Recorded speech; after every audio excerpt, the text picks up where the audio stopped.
Il y a vraiment les réguliers qui viennent sur le marché à chaque fois qu'il y a le marché, comme quand on était petit, quoi. Il y a toujours quand même une bonne ambiance et puis il y a un contact avec les gens, c'est super, quoi, vraiment.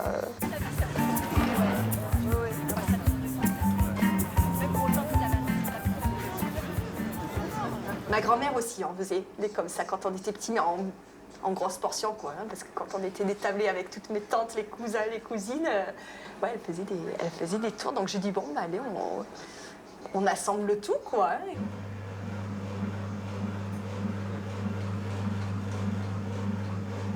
Le marché de Rias, il a cette chose très typique d'être tout le temps très froid. Les gens qui sont là-bas, je sais pas, c'est beaucoup plus artistique, je trouve.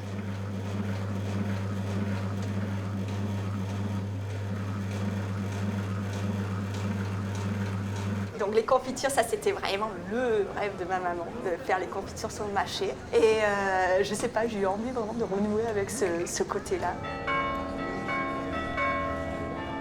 À midi, au marché de Rias, on a les cloches.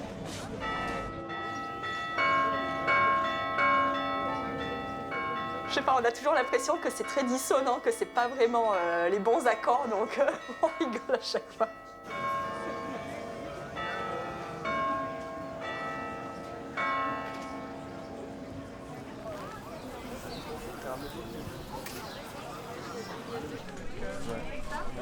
De lavande. Ouais, c'est bon. Des belles rencontres, des gens qu'on croise sur les marchés, puis qui reviennent 3 ans après et qu'on reconnaît et qui sont tout émerveillés. Et il y a un lien qui se crée, qui est vraiment hyper important, quoi.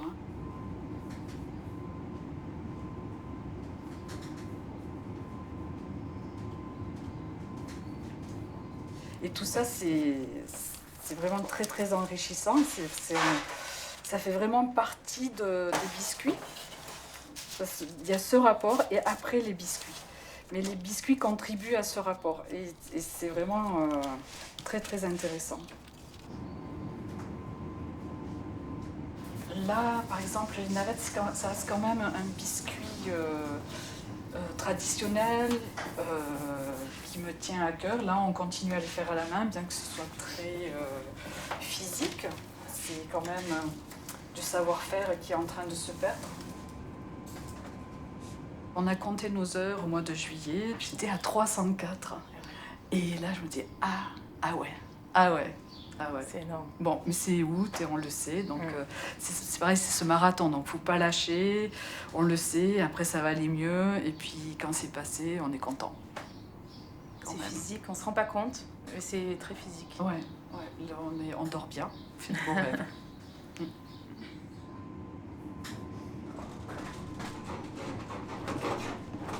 Sur les marchés, j'ai un prix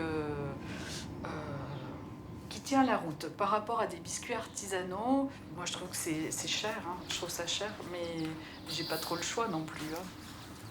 C'est vivre décemment, et je vis décemment, donc j'estime que voilà, ça suffit comme prix, voilà.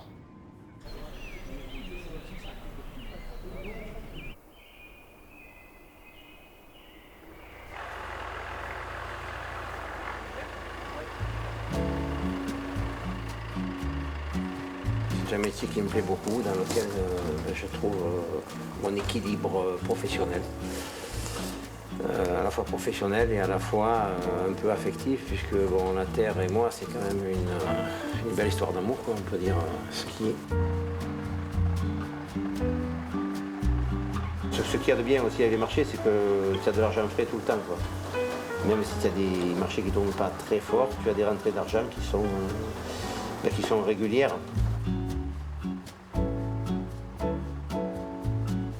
Il faut comprendre que je bosse en général au moins 15 heures par jour. Ça comprend la mécanique, ça comprend l'entretien du matériel, ça comprend l'électricité, les réparations qu'il faut faire en maçonnerie, les soudures, enfin tout ce genre de problèmes qu'il faut résoudre et qui surviennent toujours au moment où on a énormément de travail. Voilà mon ami l'abeille qui arrive, tu vois.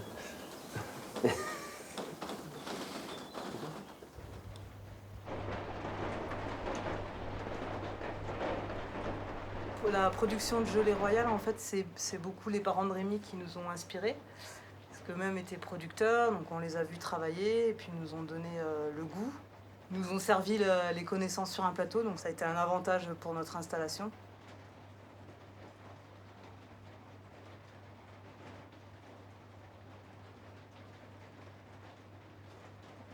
Et là, ce que je fais, c'est j'amorce en fait. Je mets une petite goutte d'eau et de gelée royale pour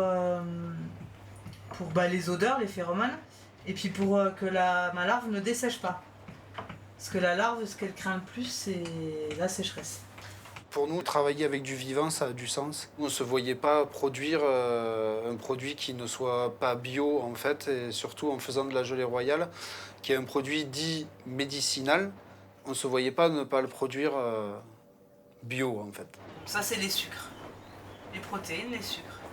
Comme pour les humains. Comme pour tout le vivant, en fait. Et après, c'est quelque chose qui est plus compliqué. Il faut plus de technicité en apiculture pour faire du biologique. Et c'est pas grave, on y fait face et on essaye de faire au mieux. Au niveau physique, c'est assez difficile comme métier parce que c'est un métier où on porte beaucoup de poids, où on manipule beaucoup, que ce soit des cadres, que ce soit des ruches, des ruchettes pour les essaims, etc. Moi, personnellement, j'ai fait 2 hernies discales. Voilà. Et moi, des tendinites aux épaules, voilà.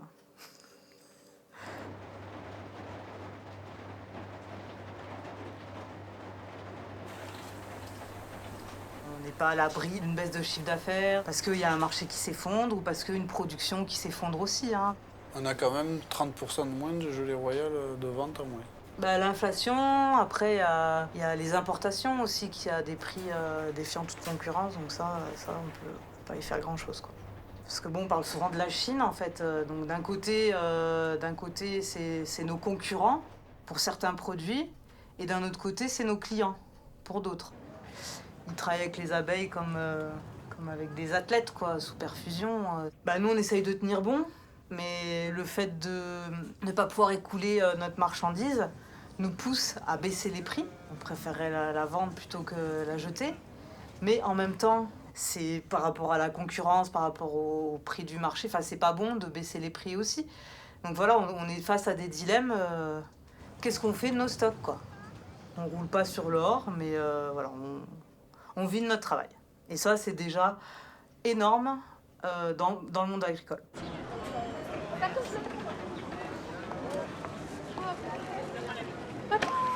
Elle a une grosse de tête, je sais comme il pleut.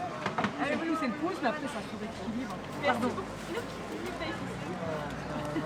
On a le fait à un muret, je crois que t'as un endroit. T'es gentil, je crois que ça va bien.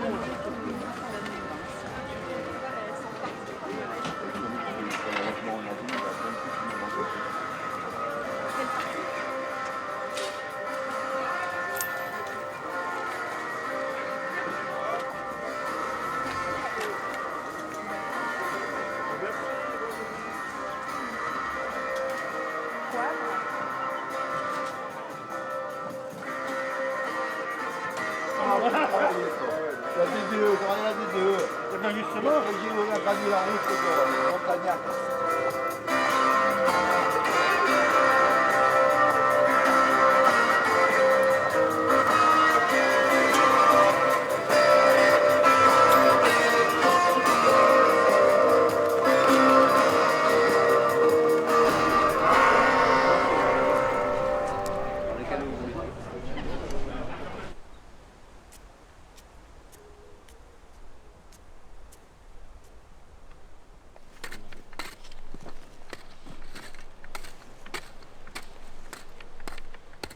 La carotte, c'est ça. Voilà, je ne sais pas si vous la voyez bien, mais voilà, c'est ça. Et à côté, il y a de l'herbe. Voilà, ici, on a de la véronique. Ici, on a ce qu'on appelle la caucide. Nous, c'est la circe des champs.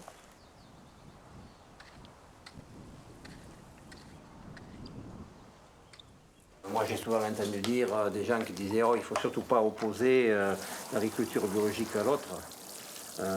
Moi, un jour, j'ai fini par dire « Mais arrêtez de dire ça, parce que vous le dites, mais vous faites le contraire. » Ce que vous ne comprenez pas, c'est que les produits chimiques que vous épandez, ils vont systématiquement retourner à l'eau. Par le cycle de l'eau, ils nous reviennent chez nous, chez les bio. Parce que la catastrophe de la pollution de l'eau, je veux dire, elle n'est pas à l'étage du village, elle n'est pas à l'étage de la France, elle est à l'étage mondial. Maintenant, comment va-t-on faire pour reculer, quoi? Moi, je pense que lorsqu'on veut être paysan, on commence par adhérer à un organisme bio, et après, on éteint son ordinateur et on allume son cerveau, quoi.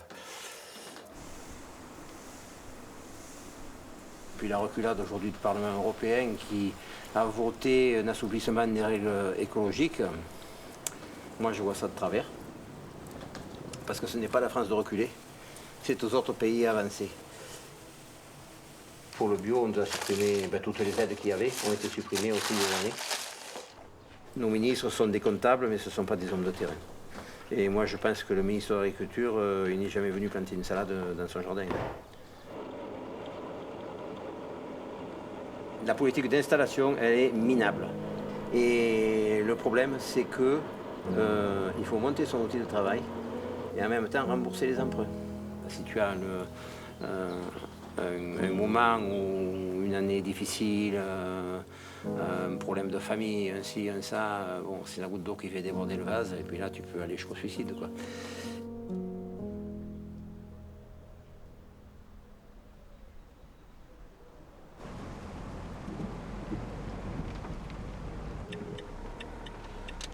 Allez, c'est parti. Les joies de l'apiculture sous la pluie.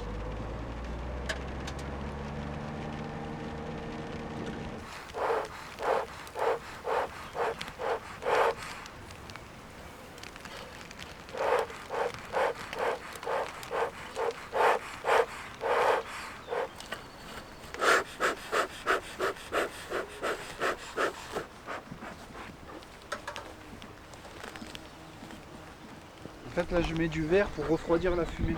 Comme ça fait de la fumée froide sur les abeilles.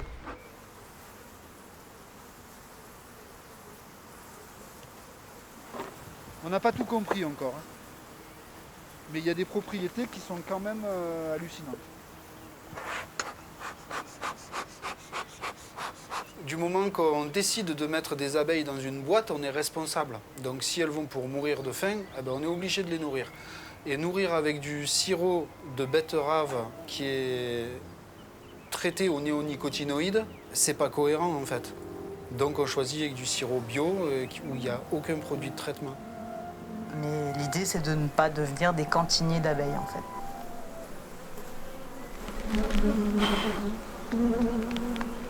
C'est vrai que depuis quelques années, on constate un changement climatique. Et en fait, on a des saisons qui sont plus marquées comme avant.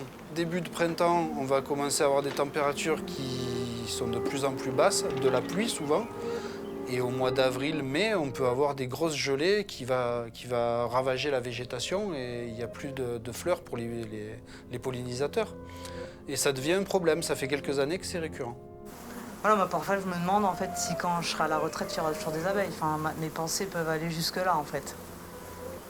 Et si ça va jusque-là, c'est grave. Nos abeilles domestiques, elles ont des éleveurs pour s'occuper d'elles. Mais les abeilles sauvages, là, elles n'ont personne pour s'occuper d'elles. Et elles sont obligées de rester enfermées et avoir faim, par exemple, en ce moment.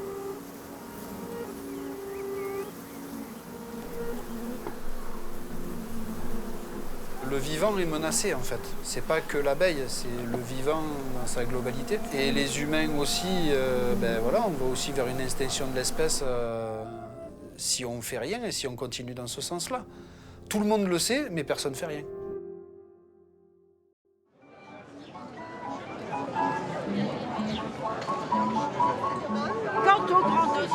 entreprises qui agissent tout à l'heure. Elles font ces scandaleux, des profits faramineux. Il faut foutre tout ça en l'air, renvoyer les actionnaires, récupérer leur pognon. Que l'État est dérange. La lila, la lila, lila. Salaud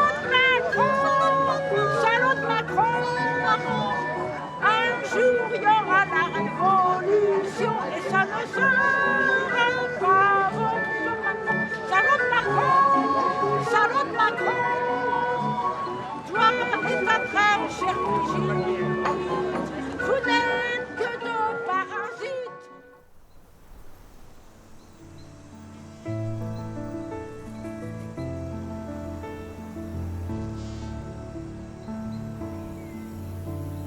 Moi, ce que j'ai compris, c'est qu'il y avait toujours une grande harmonie nécessaire entre toutes les espèces du vivant.